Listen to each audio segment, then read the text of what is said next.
بسم اللہ الرحمن الرحیم۔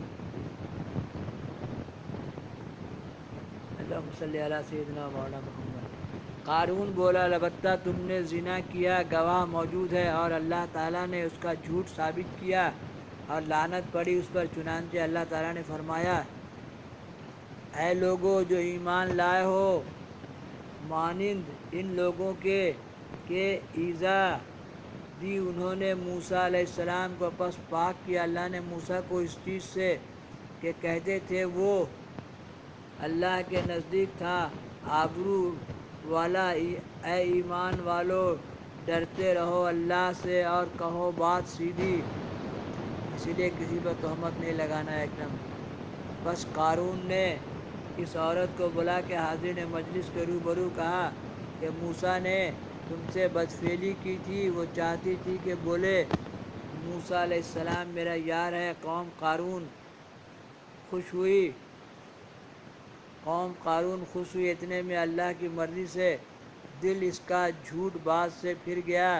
پس لوگوں سے کہا، اے نیک مرد، موسیٰ پاک ہے اور جو قارون کہتا ہے وہ جھوٹ بہتان ہے، میں اللہ سے ڈرتی ہوں جھوٹ باز سے۔ موسیٰ اس بات کو سن کر متعجب ہوئے، غش میں آ گئے، ممبر سے گر پڑے۔ فوراً جبرائیل علیہ السلام نے آ کر گودی میں اٹھا لیا، تسلی دینے لگے، اے موسیٰ حق تعالیٰ فرماتا ہے کہ زمین کو تمہارے حکم کے تابع کیا، جو چاہو قارون کو سزا دو۔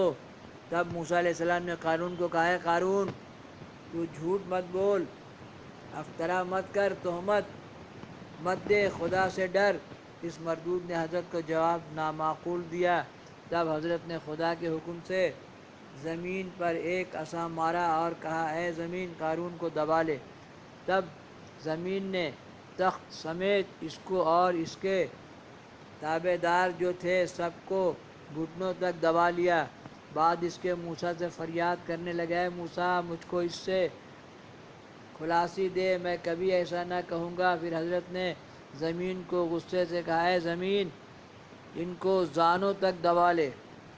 مروی ہے کہ 70 مرد ان مردودوں نے حضرت موسیٰ سے معافی مانگی اور توبہ کی اور حضرت غصے سے کہتے، اے زمین دبا لے، یہاں تک کہ زمین نے ان کو کاندھے تک دبا لیا۔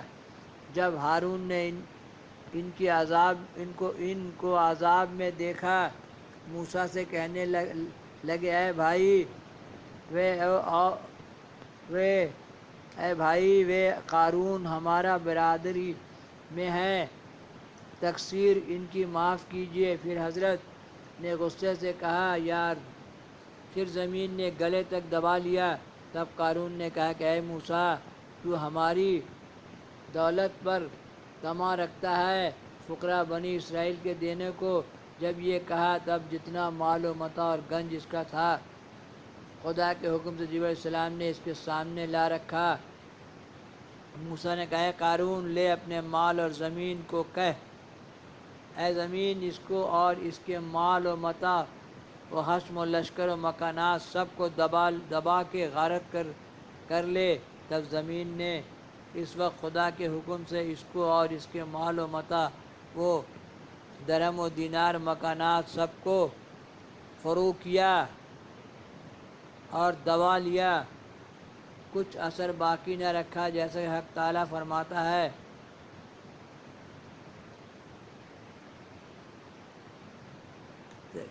پس دھسا دیا ہم نے قارون کو اور اس کے گھر کو زمین میں، پس نہ ہوئی واسطے اس کے جماعت مددگار، سو خدا کے اور قارون مدد، اور نہ قارون مدد لا سکا۔ قارون کا حال دیکھ کر شکر و ثنا حق کی لوگ بجائے اور بولے قولہ تعالی،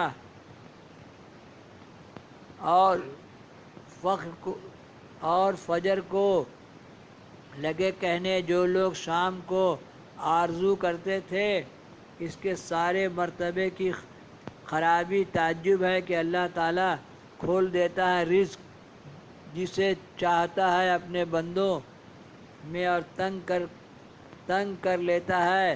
بولے نیک کام والے اگر احسان نہ کرتا ہم، بولے نیک کام کرنے والے اگر احسان نہ کرتا ہم پر اللہ تو ہم کو بھی دھسا دیتا. ارے خرابی یہ تو بھلا نہیں پاتے کہ بھلا نہیں پاتے کافر منکر، یعنی اگر فضل خدا ہم پر نہ ہوتا تو قارون کا سا ہمارا بھی حال ہوتا. تعجب ہے کافر اس بات کو غور نہیں کرتے، نہیں سنتے. جو برائی کرے سو برائی پاوے، اور جو بھلائی کرے سو بھلائی پاوے. بھلائی کا بدلہ بھلائی کے سوا کچھ بھی نہیں. یہاں سے ڈالیں گے پارٹ 221، پارٹ 223، 22 ہو گیا.